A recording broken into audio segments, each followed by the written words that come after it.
my beloved Boss Mike Severa.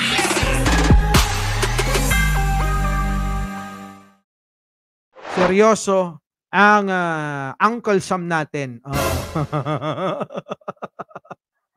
Seryoso? Talaga? Pasok. Naniniwala si Pangulong Ferdinand Marcos Jr. na seryoso ang Estados Unidos sa pagsuporta nito sa Pilipinas pagdating sa usapin sa South China Sea. Sa isang ayan na nga.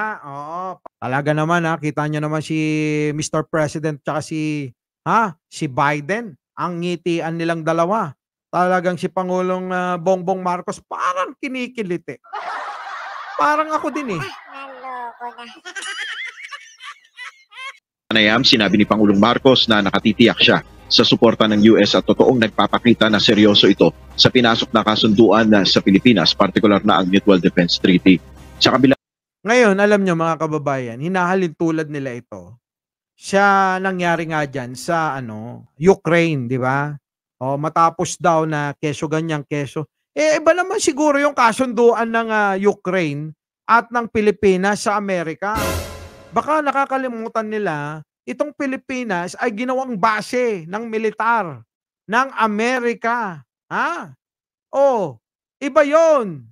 Pero alam nyo mga kababayan, sabi nga, ito'y sabi-sabi lang. Mga kababayan, ito'y sabi-sabi. Kung inyong yung mga taga-Subic, yung mga taga-Olonga po, ganyan, pag nakakwentuhan ninyo, sabi nila, hindi kami naniniwala na walang mga naitanim dyan ang Amerika. Walang naitanim dyan ang mga kano sa base dahil napakaluwag ng Subic eh. Di ba? Napakaluwag ng Subic. Baka mamaya nga daw ay nandiyan yung ibang mga bigla na lang lilipad. Shoo! Gaganon. Babagsak sa China. Boom! Ubos. Ganon no? Hindi nyo pagawin. Naloko na. nito ayon kay Pangulong Marcos, mapanganib kung sakaling magkaroon ng problema ay basta na lamang tatakbo sa Big Brother ang Pilipinas sa US. Ayon kay Pangulong Marcos, hindi siya ganito magtrato ng problema. Binigyan din ni PBBM na Siyempre, magaling si Pangulong Bongbong Marcos. Hindi basta-basta gano'n magtrato ng problema yan. Pinag-iisipan niya yan. Gano'n. Iniiwasan ng Pilipinas na magkaroon ng anumang gulo sa West Philippine Sea. Sa halip ay magpapatuloy ang mapayapang pagresolba sa mga usapin. Tulad na lamang anya ng mga dialogo sa iba't ibang antas upang mapanatili ang sitwasyon sa manageable level. Sa tingin nyo, naniniwala kayo dyan? Sa tingin nyo, ganyan lang mag-isip yung mga yan? Siyempre, para kapakalmahin yung mga tao. Pero alam nyo, naku. Anyways, eto na. Ito pa. The territory of the Republic. And that is a primordial duty of a leader. Papalag ang Pilipinas kapag ipinagsawalang bahala ang soberanya nito sa West Philippine Sea. At tinanong din ng Pangulo kung bakit nagpalit umano ng posisyon ng kanyang administrasyon sa pagharap sa China kumpara sa nakaraang administrasyon. Ayan na! Tinanong din ng Pangulo kung bakit nagpalit umano ng posisyon ng kanyang administrasyon sa pagharap sa China kumpara sa nakaraang administrasyon. Saksi, si Ian Cruz. Bakit? Bakit nga naman nagpalit? Bakit nagpalit ng posisyon, ng opinyon, ng pananaw si Pangulong Bongbong Marcos kumpara doon sa nakaraang administrasyon na si Digong? Pasok. Pangulong Marcos ang posisyon ng Pilipinas pagdating sa pakikipag-ugnayan sa China. Our independent foreign policy compels us to cooperate with them on matters where our interests align and to push back when our galit.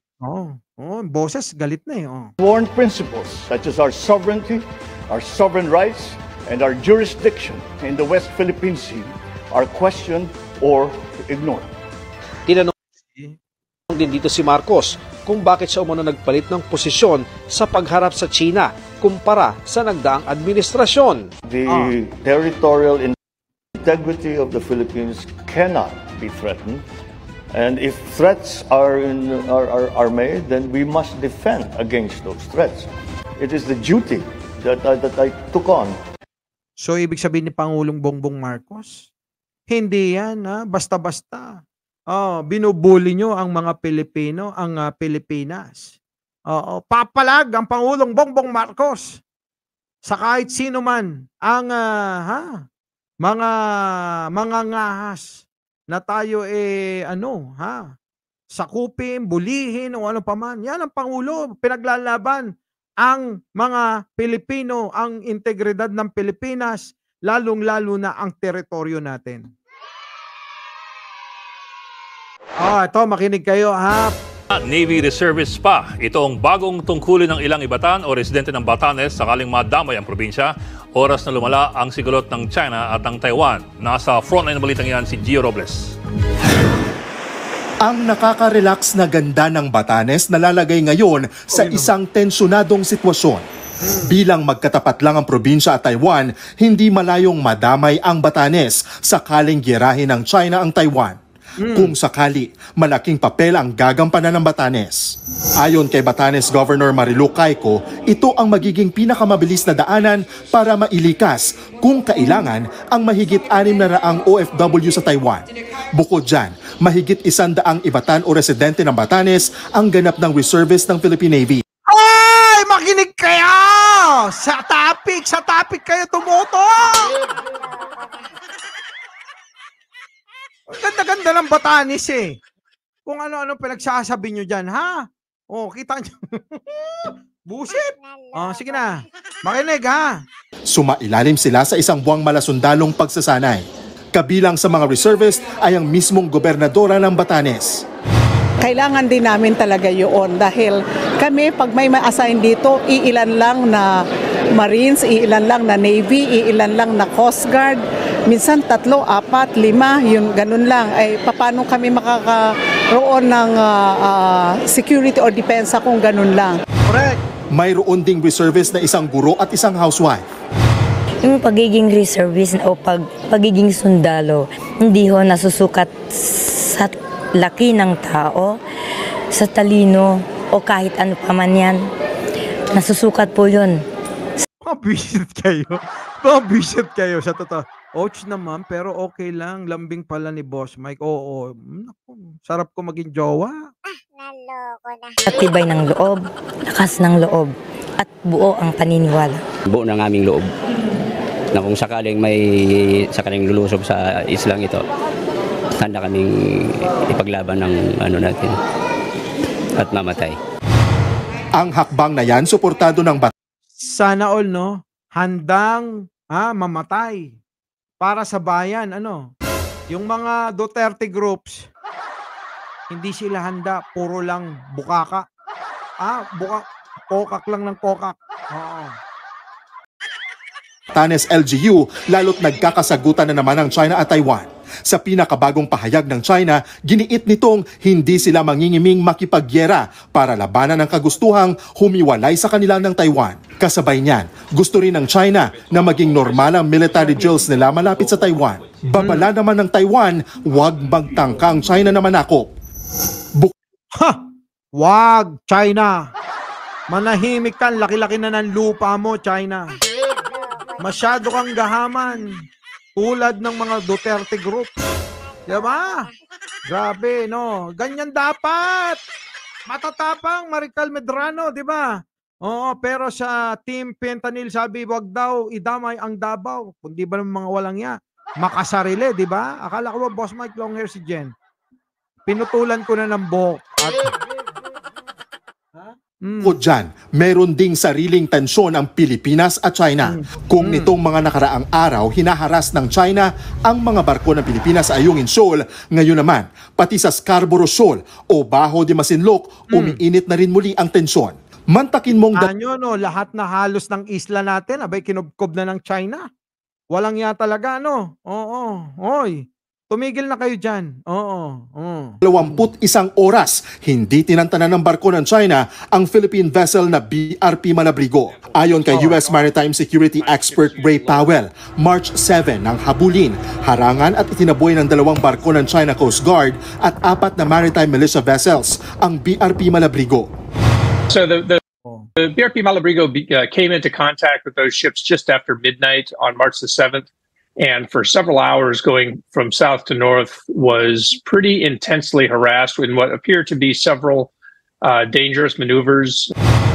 Ayon kay Powell, estratehiya ng China na kuyugin ang mga barko ng Pilipinas. Senyales daw ito na wala silang balak bitawan ang mga inookupan nilang teritoryo sa West Philippine Sea. Siyempre, wala talagang balak na bitawan yung mga yan Mga boss, hindi yan naaalis dyan kung walang nakitang dyan, nakitang mahalaga, importante na makakatulong sa kanilang ekonomiya na dapat tayo yung makikinabang. Pero dahil sa ginawa ni Digong na pakikipagkasundo dyan, mga kababayan, abay nawala. Nilamon na ng gusto ng mga Chekwa kung ano man yung meron dyan. Malaki siguro. Napakinabang, kapakinabangan ng kanilang bansa kung ano man yung meron dyan sa mga isla, sa mga karagatang nandiyan na nakapaloob sa EEC, no? Diba? May langis kasi dyan, diba? Malay mo kung pati yung mga kristal o yung mga diamond na gagawing doorknob ni Kibuloy, nandyan din. Oo. It appears that all the ships that were there on the 7th are still there. In fact, there may even be one additional that has recently showed up. Matapos makipaghabulan, agad bumalik sa Maynila nitong Biyernes ang BRP Malabrigo. Pero tumanggi mo nang magbigay ng pahayag ang National Security Council at Philippine Coast Guard kaugnay sa insidente. Nagbabalita mula sa... hindi langis. Ang pangunahing rason ba't nila sinasakop yan? Kasi strategic location yan. Para sa, alam nyo na.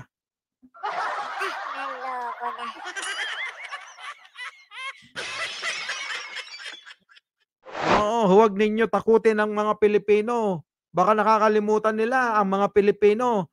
Nagtatalo-talo pag merong diskusyon pero nagkakaisa pag merong revolusyon. Diba? Siyempre hindi kasali dyan yung Duterte groups.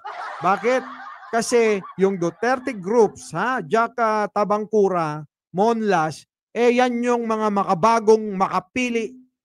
Yan yung makapili sa bagong panahon. Diba? Mike Cervera po, laging nagpapaalala, mahalin natin ang ating kapwa, ipagdasal natin lagi ang ating bansa. Magandang umaga, magandang hapon at magandang gabi sa mandako ng mundo. Naroon kayo. Siyempre, magandang buhay na rin para sa ating lahat. Our beloved Boss Mike!